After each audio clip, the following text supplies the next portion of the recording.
you love me. You love me. This is why I love you. Oh, this is why I love you. Because you love me. You love me. The stars have all aligned, and right now it's the perfect time to sing. I love you, I love you, I love you, I love you, I love you. I do. This is why I love you. Oh, this is why I love you. Because you love me. You love me. This is why I love you. Oh, this is why I love you. Because you love me.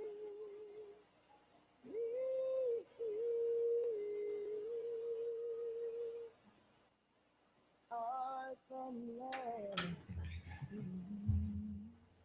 Good evening, everyone. We are back in the marriage shop. I'm Mike, she's Wendy.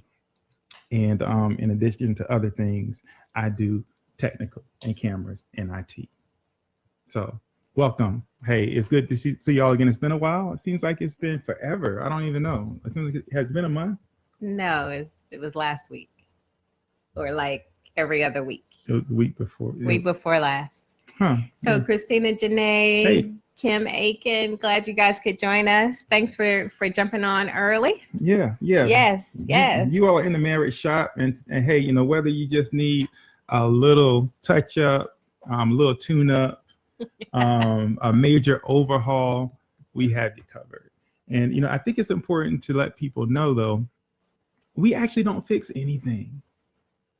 No, we actually don't fix anything. Right. I mean, in effect, everybody has like a little shop in your own house. Right. So, it's kind of like a DIY. A little fixer upper, maybe. I don't know. No, DIY is not fixer upper. Oh, it's do it yourself. But I mean, you do it yourself. I mean, you fix up stuff yourself. Yes. So it's DIY. Anyway. Do it your You said DIY. Do it just DIY. Y'all know what it is. Yes. Anyway. You already know what it is. Welcome back to the marriage shop. Back. And so we are fresh off of a weekend to remember. So we wanted to, again, kind of give a shout out to Family Life, the Family Life team, the Weekend to Remember team, Augusta Weekend to Remember team. Augusta Weekend to Remember, led by Horace and Judy Carney. Yes.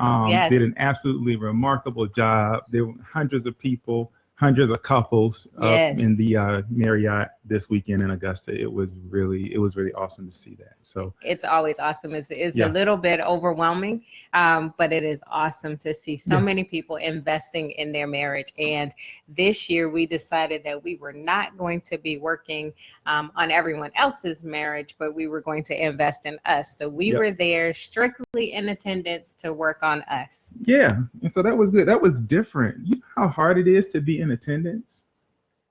It's just, we are horrible attenders. We were late to everything. I'm just saying. Yeah, that's true. But I mean, you know, sometimes you need to be late. Yeah, well, if you're busy. Yeah, but you don't want to doing miss something anything. Worthwhile. So we would not endorse being late. I mean, we would just. It depends on why you're late. Yes. I would endorse being late for the right reasons, actually. Okay. And we were. Yes. So anyway. Yes. Moving on. Desiree Elam and Michelle Cobb, thanks for joining us. I'm glad you guys could take out a few minutes. And so Kim Aiken says, hey, tuning in on my way to dinner with a couple female friends. All right. So we'll try to make it interesting real quick before you guys get out the car or you get a chance to watch us on replay. Yeah, we might make it interesting real slow and y'all just might miss it. But dinner's going to be awesome, though. So hopefully you're going somewhere great. Yes. And Monica Wilson Ferguson, thanks for joining us. Always glad to have you on. Yes. And, So and y'all with see, that, we rocking our oneness shirts. So we have black ones just like this. So Family Life they put out a new shirt this year. I guess they figured, they hadn't really worked the whole oneness angle yet. So instead of a black shirt, we go with gray. yes, it's like a nice cotton blend heather gray. You said heather gray. Yes. That's the thing? Yes, it is. Oh, I just thought it was just gray, just like not that gray, but this gray. It's heather gray. Anyway, That's quite comfortable, and we have upgraded. So yes.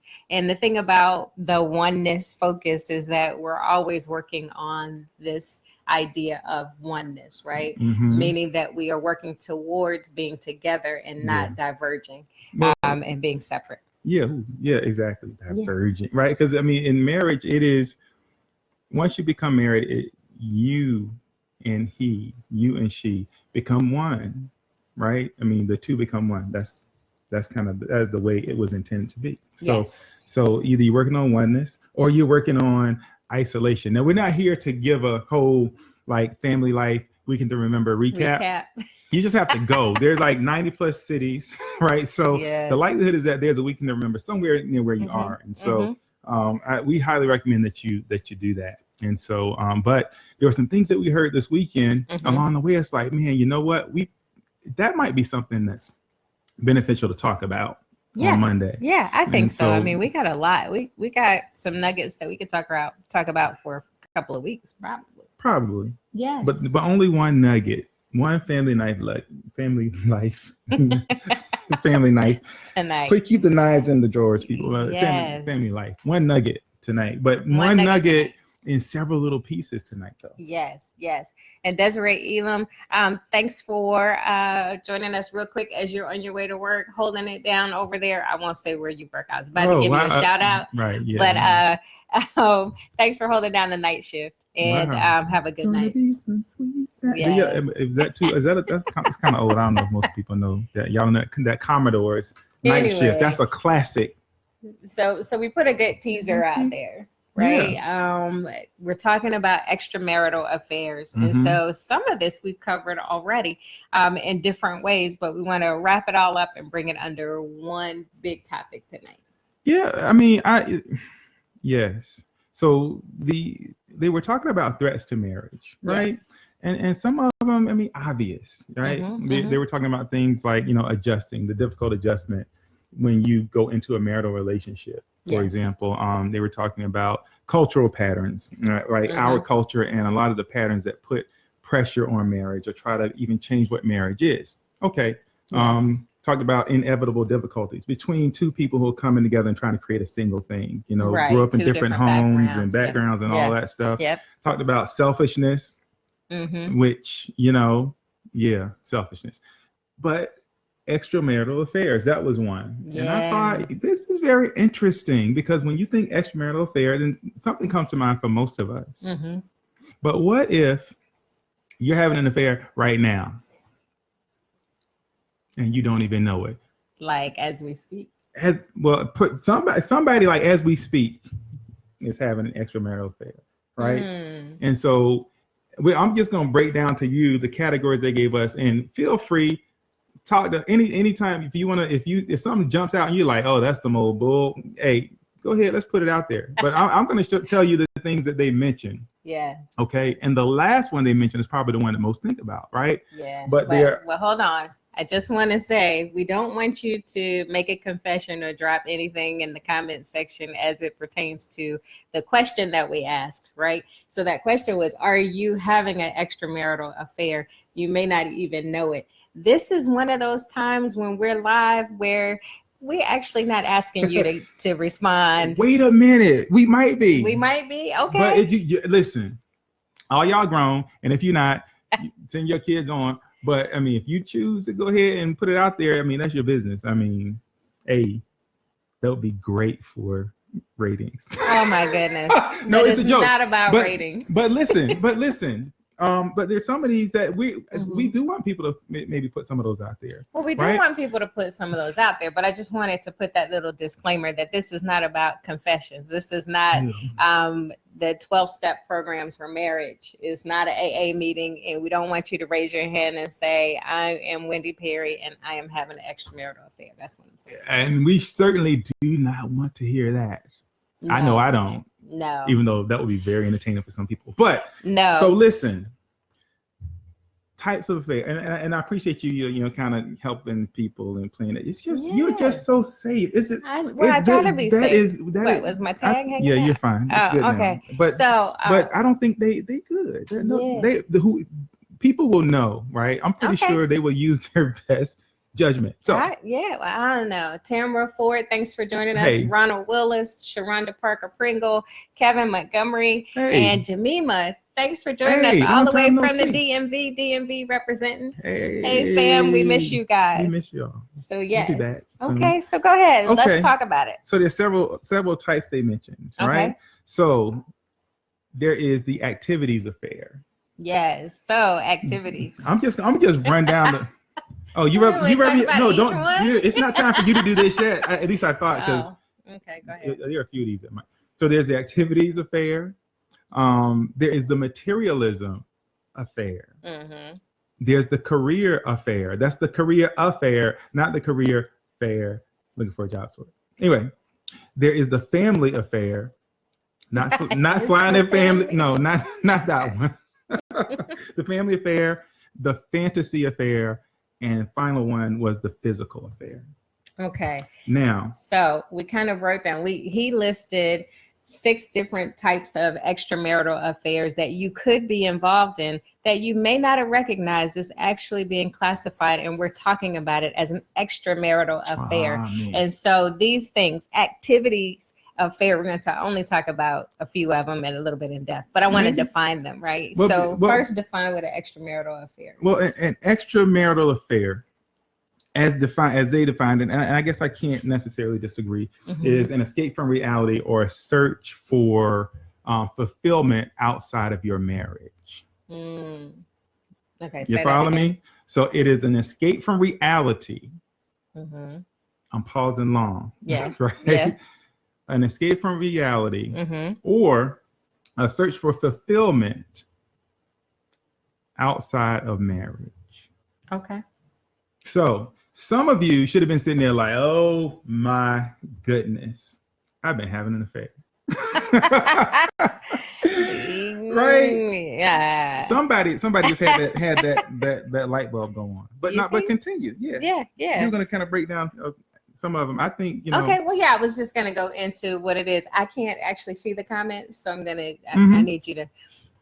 So activities, right? So an extramarital affair that is extramarital affair or by activity, right? So what does that mean? That means that you are involved in being busy. So a lot of, I won't say a lot of women, a lot of people try to fill in all their time by being busy, right? They just add all these different activities to their schedule so that they're constantly busy and they have an excuse for not being available. Or the excuse then becomes, I'm tired because I've been busy doing all this other stuff. That is an example of an affair of activity. Yeah, and so and Xavier Lucky Sr., hey, good evening, good to see you. Yes. Hey, so listen, and Alprentice Smith is in the house. Hey, sir, what's up? Welcome back. So listen, the whole activity, remember the definition, right? Yes. An escape from reality or a search for fulfillment. Yes. Outside of marriage, right? Yes. And so oftentimes when people get busy, a lot of folks are really busy. It is the fulfillment, right? What is it? They get reinforced for all the things that they do. People are, saying, hey, we appreciate you. We love what you do. Yes. You're so helpful. And so oftentimes that fills up that bucket, that need to be needed for some people. Right. Well, there's an appreciation. There is, an award for Woman of the Year. There is Volunteer of the Year. I mean, there's all of these ways that people can tell you how much they appreciate you and they need you because you make yourself available. Yeah. But when you're making yourself available, because you want and you thrive on that feedback and that feeling, you are actually seeking fulfillment from someplace other than your marriage. Maybe. Yep. Maybe. And so in an activities affair. And Kevin Montgomery said, wow, that's a broad definition. I know it's a broad definition, right? But if we begin to think about it, and so let's jump to materialism. Yes. Right? Because remember, escape from reality, search for fulfillment. You know how it feels when you get, if you are one who likes stuff, that feeling that you get when you get stuff, what is that like? What is that like? I mean, are you saying I'm one who, yes, my name is Wendy Perry and I... Oh, wait. I mean, I was just asking if you, I wasn't asking you. Oh, right. You're pointing a finger. I wasn't pointing a finger. I was just asking if I you knew what that am might guilty be of like. having an appreciation for materialism. So, so what does that mean, right? That means you get fulfillment by buying things, right? That you're constantly looking to buy something, not necessarily shoes. For some of y'all, it's shoes or bags. For some of y'all, it's bags too. Or furniture, but always searching for, I mean, it could be trucks. What if you had like a 2-story closet with shoes all the way to the ceiling? Or fishing rod. Wait a minute. Whoa. Yes. We have gone way too far. It's a never-ending quest. Wait a minute. To find that next thing. That is so unbelievable. I was speaking in the theoretical, and I believe you just... I went to the literal because you said, tell me how that feels. And you looked at me. But here's the truth. You know who you are. Oh, my goodness. I mean, it's like you could be having the worst day ever. Right. And you find your most enjoyment and your most fulfillment by going and buying something. Right. They call it retail therapy. They call it a number of things. But here's where it's kind of something that you're kind of sneaking and doing. That's if you're not like readily sharing whatever it is that you purchased when you return home. That feels really fair. Like you keep it in the car or you hide the receipts or you I don't know what else you might do. But if it's not something that you're openly talking about, you don't come back and say, oh, when I went shopping today, this is everything that I got. Or trying stuff on and showing it off. It just it goes to a special holding place before you reveal it. You just might be having an affair with material. I would just like to say that those fishing rods are about preparation. Different circumstances, different Xavier things. Lucky Senior says, why can't you have a balance? Right. Well, I mean, you can have a balance, but and that's why I want to really bring you all back to that definition. Yeah. And escape from reality or fulfillment outside of your marriage, right? And so one point that they made is that a lot of times when people try to escape from reality or when they're caught up in fantasy, I think that was really what they were talking about, and we'll get to that one. But it was like people they don't question the fantasy all of a sudden. They begin to question the reality as they make this comparison between what's in their head and what they have in reality, right? Okay. And so they begin to question the reality is if something is wrong with this thing I have that is real, right? That's tangible, I can touch. And all of a sudden the thing that they have is not good enough because it's not what they often envision and like fantasize about. So I'm getting ahead of myself. And it doesn't bring about the same enjoyment, right? Fulfillment. Right. Enjoyment and fulfillment. I want to make sure we got to make a distinction there, right? Because you can like something, but what is it that fills you up, that makes you feel complete, that makes you feel whole? I think when I think fulfillment, I think we're talking about those type things, right? Yeah. And so from that standpoint, I mean, can there be a balance? Sure they can. But if you're trying to escape or if you're trying to complete yourself with something outside of marriage, it may be an issue. It may be an issue. And so how do we find ourselves in these places, right? And so we are talking about seeking something outside of your marriage for fulfillment, which means that you've identified or believe that there's something lacking within your marriage, right? There's something that you're not getting inside your marriage. So you're seeking it outside of your marriage. That's how we're classifying an extramarital affair. Yes? Right. And so this next one, I want everybody Oh wait, he said clandestine operation. That's what it's like. It's like, and it's funny, right? Yes. If you find yourself unable to answer the question, like, Mm-hmm. hey, what's in this box? If you find yourself like struggling to answer that question, you just might be having an extramarital affair. Oh my goodness. Casey Meadows, anyway. Thanks for joining us. Nicole Sunshine Russell Leach, thank you for tuning in. Candace Terrell, we're so glad you made it back again. Mm-hmm. Gloria Hamilton, thanks for joining us. And Gloria Hamilton says, maybe something was wrong with the relationship before the fantasy started. Yeah. Oh, Tamisha Kinlock Carter, thank you for joining us. And she says, I'm guilty. Yeah, hey, everybody just release y'all. It's that just get free. Yeah. So me too, sis. So hey, everybody can claim some guilt on some of these because this next one, yeah, I was gonna say, listen, stay in your seats. Everybody just relax, chill out. All right, It is what it is, but there is the career affair, right? And everybody's like, oh wait, hold on, there, I gotta we gotta eat, and I gotta gotta go and. I got to take care of my family, blah, blah. Yeah, got it. And so, but I think a lot of us have been in that place where you're at the job and you're doing the job. You don't even want to come home.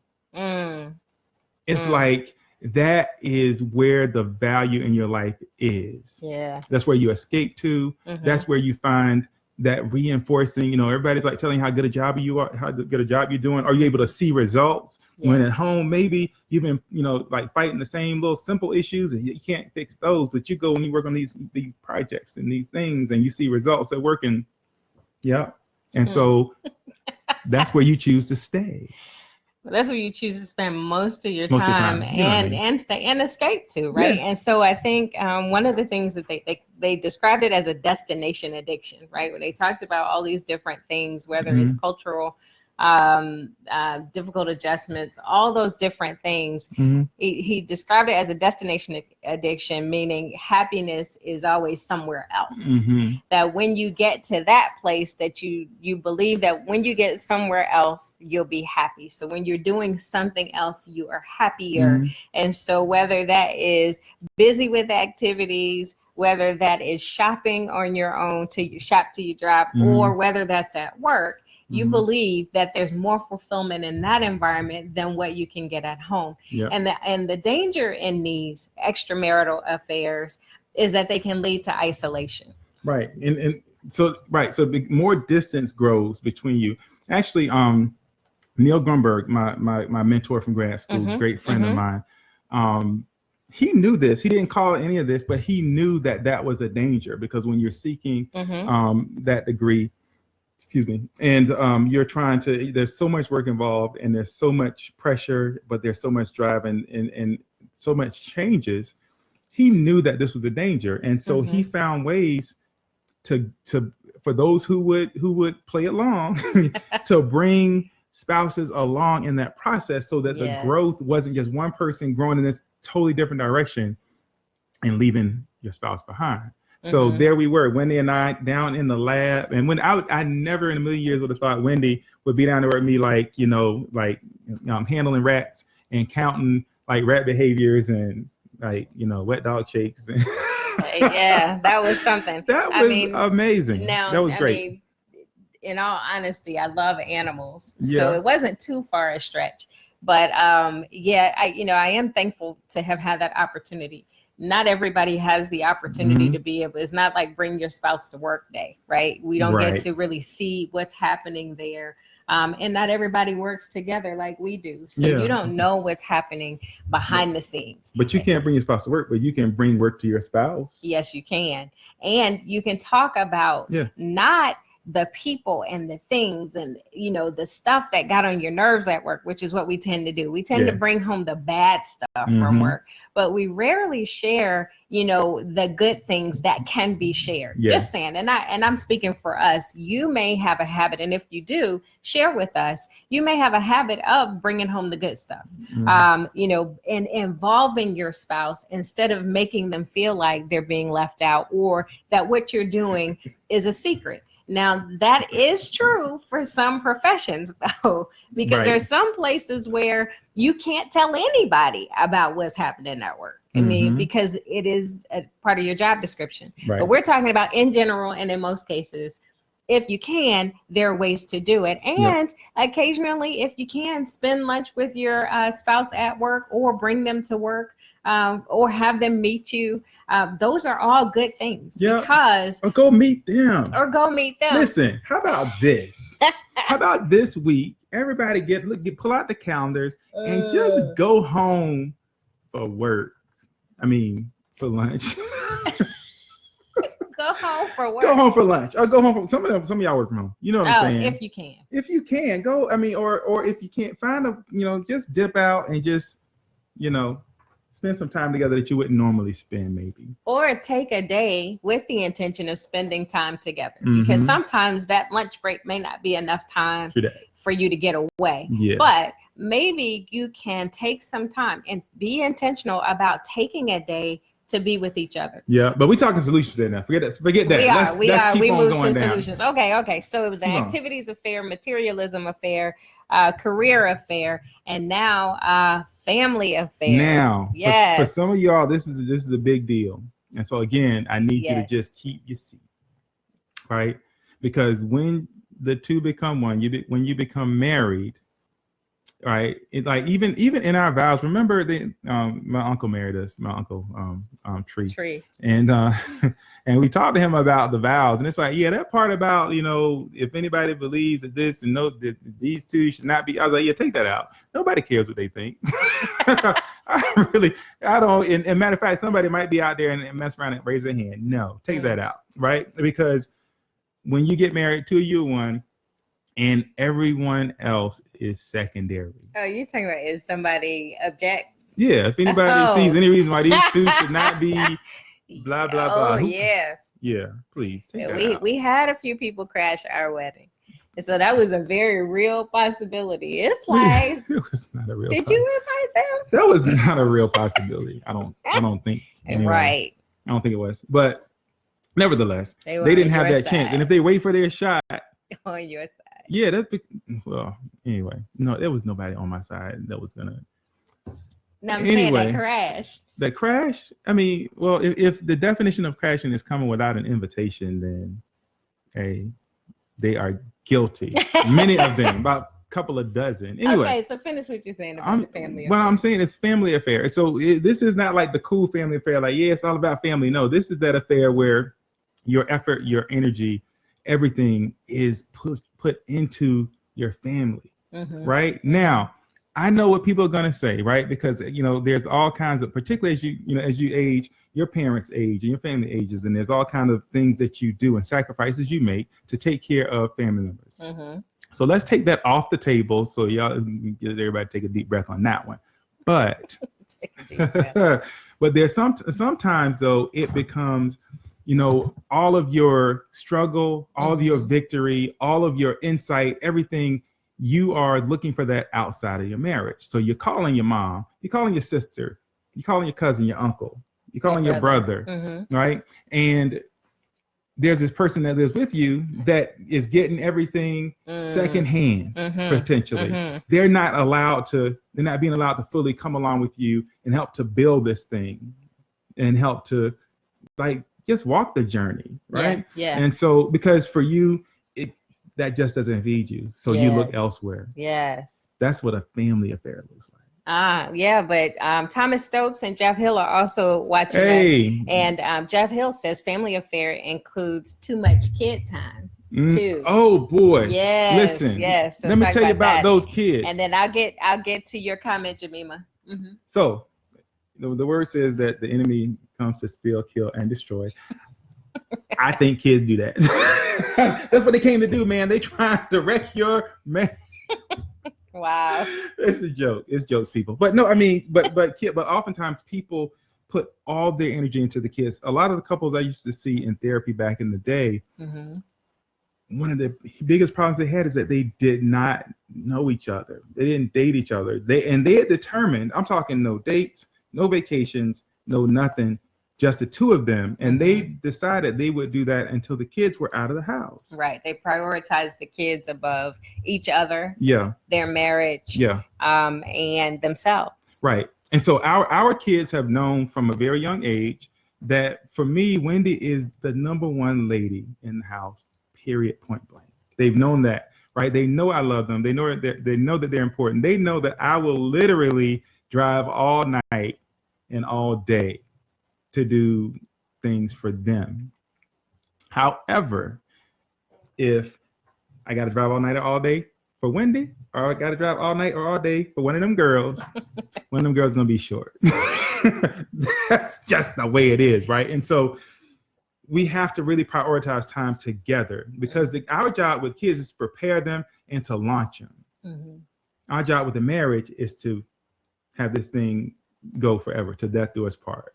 Right. So and to create something that outlasts the kids, right? And so when people say that their kids are still in their bed, or that that they get more fulfillment from their children and the time that they spend with their children than they do with their spouse, those are some red flags. And red flags in the sense that while some kids it's hard to get them out of the bed. We get it. We are not judging you if your child is under the age of 3 and still in the bed. In the past, we have judged people for that. I mean, we're not judging. We're just saying if your child is over the age of 4 and they're still in your bed, I'm judging you. They not only need to get out of your bed, they need their own apartment. How about it's just here's an application. Listen, you're gonna get your 1-bedroom studio, it's time to whatever. Go. We gotta get a transition plan. Get in your car and drive to your apartment. But hey, what Jemima said, not the angels, Mike. Yeah, the angels. That's right. Yes, them. But look, the little update, Candace. Update, Candace Terrell. Update. Haley has been sleeping in her bed in her room for what? Yes. Hey. It was time to go. See? We love you, Haley, but you had to get out of there. That's right. And how's your sex life now? You don't even have to. Okay, yeah. I'm sorry. As I digress. Thank you for that update. I know. I'm just because here's the thing, right? Because babies are babies, right? And so when they're babies, it's not safe. It's not safe for them to be in the bed with you, especially if you fall asleep. That's a real safety issue, which is why I harp on it. But beyond being infants, toddlers actually, I mean, if you're in the bed and you forget that your toddler is somewhere around and somehow you just get in the mood and then all of a sudden you look up and there's a toddler like... Stop it. So we all know you will not forget that toddler's in the room. That toddler needs to be gone, period. Whatever you got to do, goodness. Bribe them. Get them a sleep number. I don't know what you got to do. Yes, woo, congratulations to you guys. Absolutely. So I did want to go back to Jemima's comment when we were talking about bringing work home and the career affair. And she said, we have had this issue with bringing work home, and at times one or the other spouse can feel isolated. The way we made it less of an issue is to be intentional, to keep each other included or informed on what we're working on and even how long it will take to complete during the time we are working on it. That's outstanding. Thank you so much for sharing that, as we all continue to try to figure out ways to navigate this better together. So thank you. You know what I love about that is, why is my eye itching? Georgia is killing me right now, right? But we got another bloom of something happening. But listen. Oh, wait. Okay. I'm sorry. What? She said, LOL, great. Okay, I'm sorry. Anyway, that was Candace, her response to my question, so just in case y'all missed that. I can't even see people's eyes, but I can't even make eye contact right now with the... I'm sorry that the allergies are killing you. It's okay. Okay, what you got? I forgot what I was going to... Oh, Deb Hill, thanks for joining us. Hey, so Jeff and Deb, they're on that Weekend to Remember team. So yes, we're glad gave you you're a on shout tonight. out at the beginning of the hour. An amazing job. Yeah, yes. but I like what she said, because have you ever been? Well, I know the answer, so it's not even. But have you ever been like sitting, like maybe you're sitting in the bedroom, you want to talk or whatever, and you wait, thinking, okay, they'll be here in a few minutes, or maybe a few more minutes. And next thing you know, an hour or two has passed, and now you're like a little bit frustrated, like, you know what? Where are they? And then you roll over, you go to sleep, frustrated, right? And so communicating about what you're doing, how long it's going to be or whatever, then you set some parameters and some expectations. And I think that can reduce frustration and minimize isolation. Yeah, working on. yeah, Jamima talked about, like whatever you're doing, right? Yes, yes. And so, so Mm-hmm. I just like their approach there. I think that can be effective. Yeah. Yeah. I forgot something too. What? Activities wasn't just being busy and busyness. It was also playing games. Oh, yes, it was. Video it was game also players. video games. No judgment. Games. I'm just saying it's escape. That was another way to really kind of escape from reality, right? And seek fulfillment. And so I was like, oh yeah, that just dropped back in. I knew it was in there because we had talked about it. So the idea is we could make a list probably of 10 more things. And I bet you could make lists, and we challenge you to make lists within your own marriages and your own homes of the ways in which you may be seeking fulfillment outside of your marriage. And essentially it is, what are the things, here's my question, what are the things that you are doing alone that are bringing you fulfillment that you're not sharing with your spouse?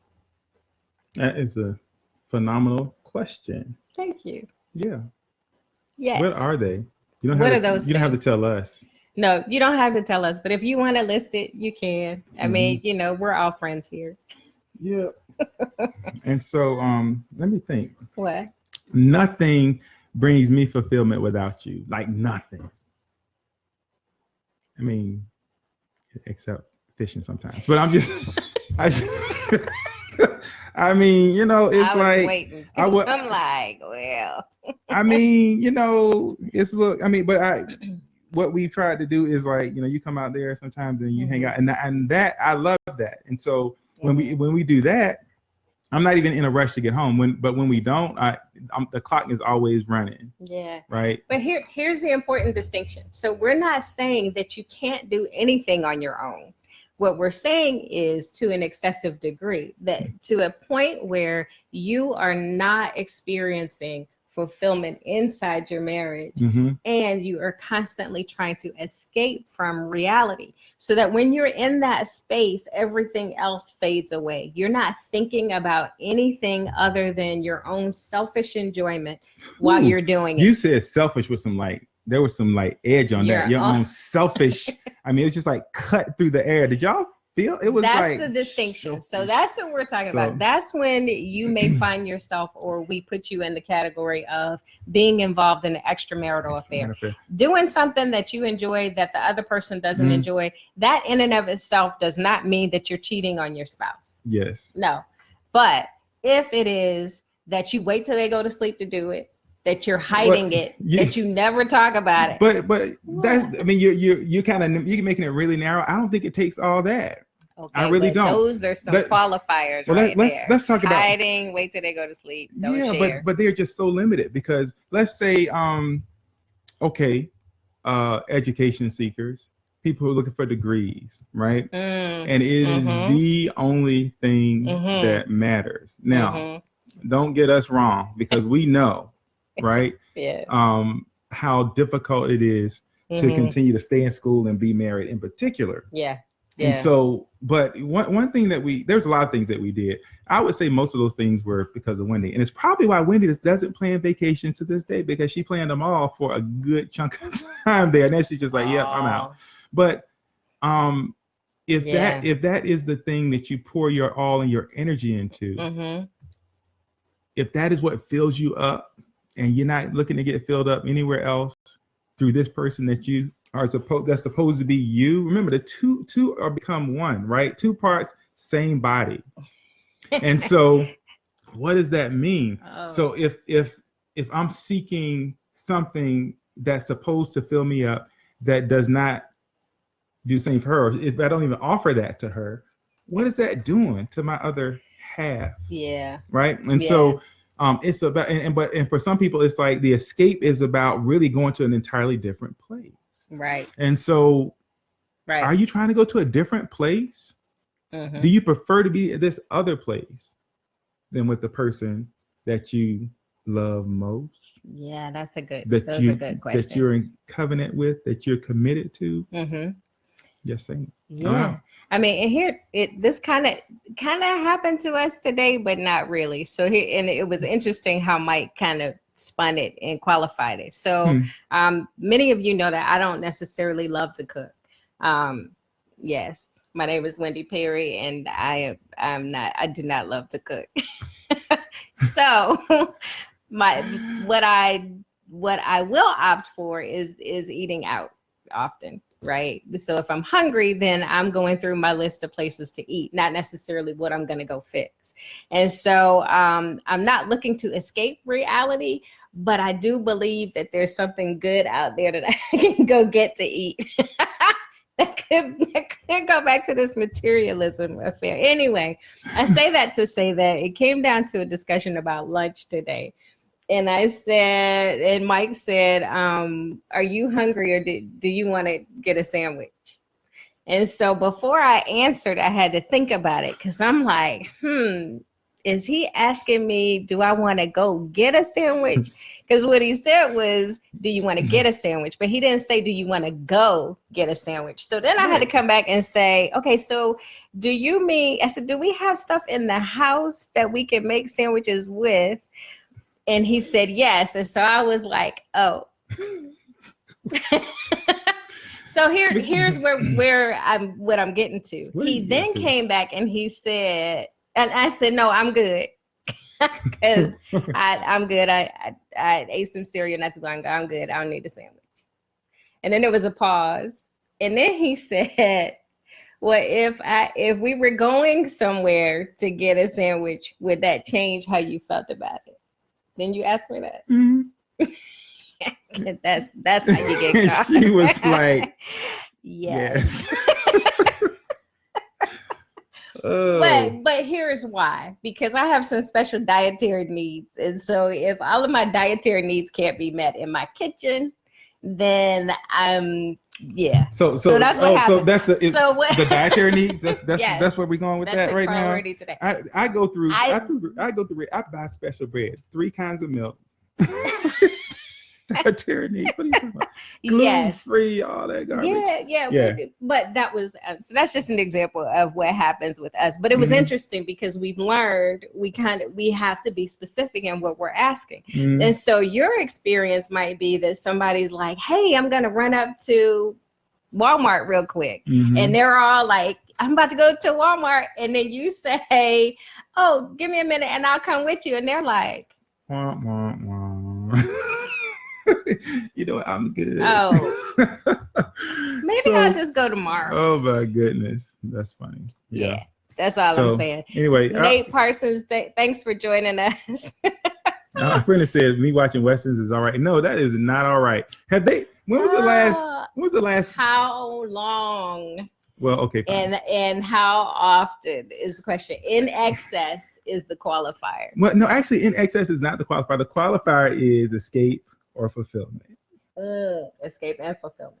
And search of fulfillment. Or. But I have another question. What's that? When was the last time they made a new Western? Oh my goodness. It's like, how many times? Jeff says only one, not any marathons.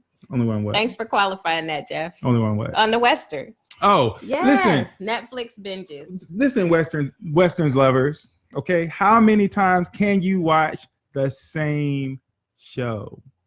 You must have seen all the episodes by now. Okay, I'm sorry. I mean, I digress. No judgment. Love those Westerns. We can sum up every Western with the same storyline. And it goes like this. No, just kidding. Somebody can. Somebody could, but anyway, I'm not gonna attack you. I digress. Because of that. So Tamara Ford says, you got a lot of confessions. Man. Yes, it runs in the family. We're not even done. I know. We could go further. We probably won't. So let's get to it. So we talked about, if you just joined us, we're inside the marriage shop, and it is always DIY. Do it yourself. We are not here to give you the answers or fix your marriage, but we are here to maybe equip you with some tools. DIY. That's what we offer. DIY. Do yourself it.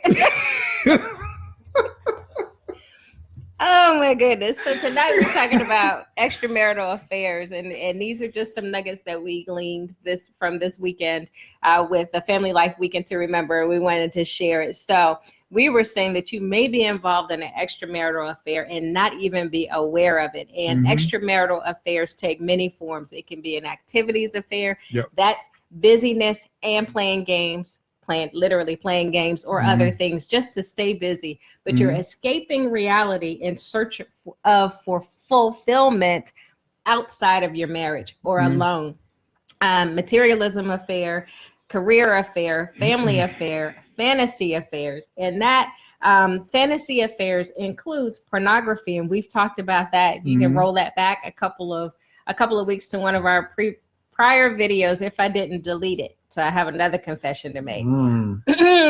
But pornography or romance novels. So we're quick to talk about pornography, but let me tell you, some of these romance novels, and I wish one of my good friends was on tonight, but I didn't see her name pop up. But these romance novels, it's like, man, it's almost like the book is burning your hands. So fantasy affairs can also, that kind of brings back that idea of destination addiction, right? That there's happiness is somewhere else. When we talked about pornography, we talked about, you can explain how it establishes a standard that's higher than can be reached. So say a little bit about that. Well, I mean, what it does is, because remember, no matter what, whether you're actively doing something, you're thinking about doing something, your brain is responding, right? And so to the extent that you continue to, because we talk about it a lot with drug addiction, but what we're finding is that the brain responds in very similar ways to things that are very stimulating, right? And so certainly pornographic material and, books with because I think what the speaker this weekend basically said, the books, it's like pornography on paper a lot of times, right? And, like 50 Shades of Grey. Anyone, right? And so your brain responds to that as if that's real. And so if that's what you begin to fill yourself up with, all of a sudden now that becomes in some ways the standard, and you create these unrealistic expectations for your reality. It's like I was talking about earlier. All of a sudden you begin to question your reality based on the fantasy that you've been living in. All right. And so obviously most people will not live up to the fantasy in your head. Right. And so, but you don't question the fantasy, you question the reality and begin looking for something different, or at least being less satisfied or dissatisfied with the real thing that you have. Right. But also that's not just porn, right? It can be looking at other people's stuff on Facebook and how well they're doing and what you want to be doing and all that stuff. And they quoted Steve Furtick, and we've heard them actually say this, is that people take their reality and they compare it to everybody else's highlight reel online, right? Yeah, comparing their behind the scenes to someone else's highlight reel. Yeah. I mean, I'm just saying. Behind the scenes and highlight reel is in the same genre. I mean, I'm not trying to correct you. I'm just saying. I mean, whatever, correction is fine. But anyway, so that's what we do, right? Yes. And so that becomes a problem because the person that's with you cannot live up to the standard that you've now grown accustomed to, right? Yeah. And so that's what it becomes profoundly dangerous in marriage, because now, the motivation isn't the same. The sex drive's not the same. The desire to be together is not the same, and it begins to push you apart. Yes, versus together towards oneness, and that was that whole idea. Isolation, oneness. We're gonna stop saying oneness because we're not getting paid for this. Is that wrong? We're not getting paid for this, but the idea and the concept is a good one. Family life. Holla at us. All right, we'll say oneness as many times as you want. So anyway, I want to pose this question to you because this is something that they did that I thought was pretty powerful the whole weekend. They had sections where you took a few minutes and you made it personal, right? So make this personal for you. What kind of affair is most tempting to you? And so we went over activities, materialism, career, family, fantasy, and then the last one is what generally comes to mind when you think of or hear extramarital affair. And that's an actual real life, live, physical extramarital affair, adultery. Now, and by the way, That's one when he was talking about earlier. Don't put that one in. Don't put that one in the box. Don't speak on that one. Don't chat on that. Don't chat on that. Don't put that in in the feed. We don't want to know that. But that is that's the one that most people think of, and so and the one that people believe is most threatening. Yeah. Problem is, all those other ones that we talked about can be threatening as well. They're just not as overtly threatening, and people don't think about a lot of that stuff immediately as something that is going to erode their marriage from within. But it absolutely can. Right? I'm glad you described it that way, because all of the other things that we talked about, and we, truthfully, lightheartedly, we talked about those things. Each of them has the potential to chip away or erode your marriage to a point where you are more susceptible or vulnerable to stepping out and having a physical extramarital affair. A lot of things contribute to ushering in threats to your marriage relationship. And so these are in no way in order. The way that we listed them, it's not like from least to greatest or but it is really understanding that there are real threats to marriage, and some of those threats are within. Now, and Monica Wilson Ferguson said, so I think she's getting it right. But who would ever think that a Hallmark movie might be a problem? Man, like one is never a problem. It's like number 101. It's like, why? What is it about those? I don't even understand what is going on. They just captivate you. There's some of them. They've gotten. I don't even like them. They've gotten really good. They just keep. You can just leave that bad boy on constantly. Yes. So. Well, Jemima Davis says happiness is somewhere else. Deep. Yeah, and so she's commenting on the statement that happiness is somewhere else. Monica Ward Jernigan, thanks for joining us. And Michelle Moore Wilson, thank you for joining us. And she says, good evening. Sorry I popped in so late. You are right on time. Although we only going to be here for a few more minutes. Rocco and Tracy. But just we're glad. Rocco and Tracy, thanks for joining us. And yes, Jemima, comparison is a killer of reality. And that comparison starts inside us, right? And so we've talked about a lot of things. If you just joined us tonight, we're talking about extramarital affairs. And we talked about external affairs, things that happen outside of your marriage, activities affairs, materialism affairs, career affairs, family affairs, fantasy affairs. And then lastly, we were talking about physical affairs or what commonly comes to mind. And we are not naive in that we understand that some of you may have experienced a breach within your marriage and have actually experienced or lived through an extramarital affair. We have, and we've openly shared that. It is not something that we're proud of, but what we are proud of was our ability to continue to work through it and to commit to working through it, and our belief and hope that our marriage could be better than it was. And the way that we did that, and really no matter what it may be with you, because we know, and some people are going through even that, like right now. Yes. Everything we've gone through tonight, somebody is going through all those things right now. And so what we discovered, and I think it applies across the board, is that the first thing to do is to seek God. Yes. Seek God in terms of what he wants for you. What is your job in this thing, right? Not only in life, but also in your marriage. What is a husband supposed to do? How do you love somebody, right? What does that look like? And so begin to seek that first, both of you, right? And then everything else begins to fall into place. So you begin to fill yourself up with something different. Right. And so there's some of you probably, there's like that spark. People always talk about losing the spark, right? When's the last time you really stopped and looked at each other? Just stopped everything, put down the stinking phones, shut out everything, turned off the television, and just looked at each other and appreciated, this is the person that I chose. This is the person that God gave me. This is the person who is so funny, so smart, so pretty, so fill in your blanks. And the last time you did that, you just appreciated that. And then let them know. Yeah, and there's something, I can't remember which one it was. I'm not sure if it was Men Are From Mars, Women Are From Venus, or if it was there's another one that we read. It wasn't Love and Respect. I'll find it and I'll post it.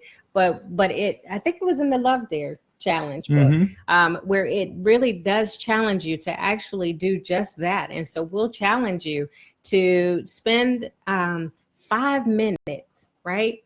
Sitting with each other, looking into each other's eyes without distraction. Listen, 5 minutes. Can we let them do like first? Can we let them just do like a minute first to just see how profound? No, because this is a challenge. This is a challenge. Woo-wee. 5 minutes. If you're up for the challenge, if you're a lightweight, you 1 minute. You are throwing the people in the deep end. Oh my goodness. 1 minute. Okay. Sitting with each other, face to face, peering into each other's eyes. No words. Close but not touching. Right. Is the other part of that challenge. And then after that, talk only about each other and your relationship together. Yeah. So 1 minute if you're a lightweight, 5 minutes if you're up for the challenge of just looking in each other's eyes, and then talking maybe for 5 more minutes.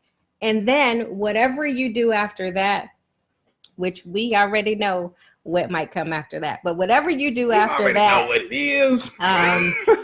Just know that you've invested that time in your marriage. And that's really what we wanted to talk about this week. We took some time out, we paused to invest in us, and we highly encourage you to pause and invest in you, whether that is intentionally taking some time to spend lunch together if work is really doesn't allow you much more time, but taking that time, creating the space.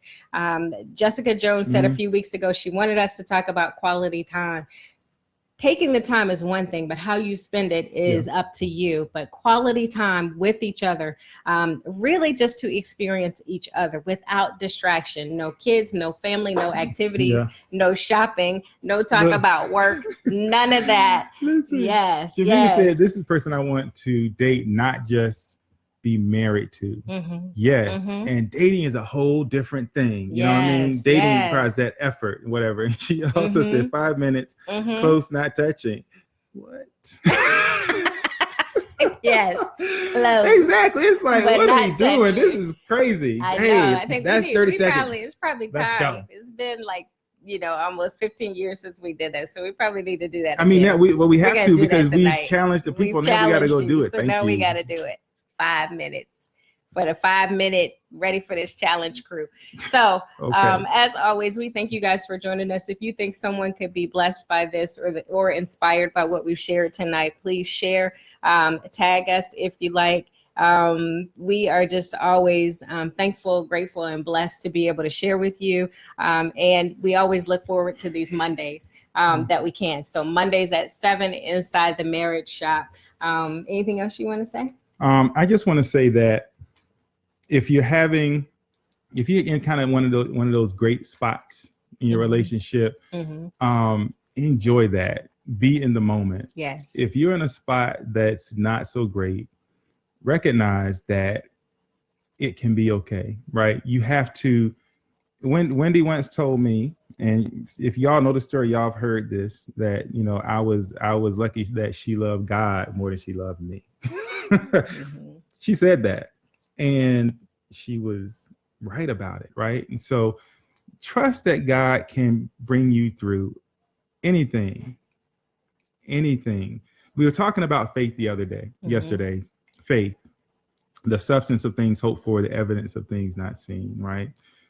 When I think about that substance, I think about what we put into the thing that we believe is going to happen, right? And so it's almost treating things or behaving as if something is, even though it's not just yet, right? But there's evidence of it, right? You still have the ability to talk to each other and see each other and touch each other, right? He's still there. She's still there. Yep. As long as you have that, you got a shot. So, hey, we in the Marriage Shop, y'all. We about to be out. You know, Yes. we about to go. We about to go spend this 5 minutes. Let's get this thing started. Like Five. That's here, the 5 minute challenge. yeah, you just you gotta. That's what. I thought you're not supposed to. You're supposed to like bite it Good night. or something. See y'all later. Bye.